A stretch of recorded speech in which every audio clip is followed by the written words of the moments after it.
Cet arrêté, pour moi, c'est un salut pour les Saïmaté. Ce n'est pas contre la... Il faudrait que toutes les coopératives qui m'entendent, parce qu'après ce point de presse, je vais convoquer 10 coopératives à Lualaba, 10 coopératives au niveau du Haut-Katanga, pour essayer d'expliquer clairement le contenu de cet arrêté.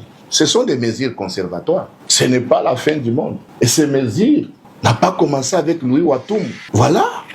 Première mesure salvatrice que moi, en tant que le DG du Saïmapé, je félicite son Excellence, Monsieur le Ministre Louis Watoum, et il aura mon soutien total. C'est lui le patron de l'applicabilité en amont, en aval, du premier préambule jusqu'au dernier article du Code du règlement. Il y a des entités de traitement qui sont alimentées irrégulièrement, sans pour ne pas suivre la procédure de la législation. Il frappe. Que les gens ne s'agitent pas. Cet arrêté est ouvert. Ce n'est pas l'arrêté qui ferme. Si vous allez voir bien, même jusque dans ce préambule, jusqu'à la fin là, vous allez voir qu'il y a une commission que le ministre va mettre, où il y a les agents du Saïmapé, la division des mines, de toutes les provinces, les 2 provinces bien entendu, Lualaba et Haut-Katanga. Il y aura l'inspection générale. L'arrêté a été signé partant de toutes les réunions tenues en commission avec les membres de la commission de lutte contre la fraude minière. Et aujourd'hui, nous sommes dans les mesures conservatoires. On observe chaque entité qui se voit qu'il est aisé de ses droits, qu'il passe au cabinet, qu'il se présente, on va vérifier qui vous alimente. Si c'est une coopérative, on vérifie cette coopérative au niveau du Saïmapé. Est-ce que la coopérative a suivi la procédure, législation minière? Est-ce que cette coopérative a commencé à partir de la division des mines? Elle a obtenu l'avis favorable de la direction des mines. Elle a obtenu l'agrément du ministre des Mines.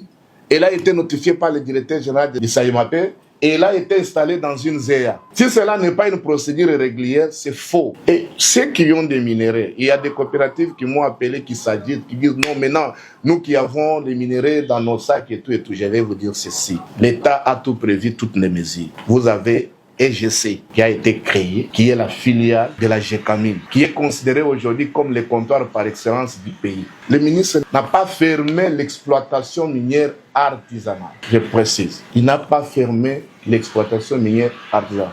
Le ministre a ouvert le débat pour permettre au directeur général de récupérer tout son pouvoir, que je suis. Le pouvoir que déjà les gens brandissaient des coopératives mallettes, alimentaient certaines entités de traitement sans suivre la procédure, sans pour ne pas payer même les frais d'administration de services à rendre. L'idée c'est quoi? C'est assainir notre secteur de mine et avoir des EIA fiables qui nous seront accompagnés par le financement sérieux. Ma lutte, c'est de faire la mutation, de quitter de l'artisanat minier vers la petite mine, pour que les Congolais puissent obtenir leur propre mine.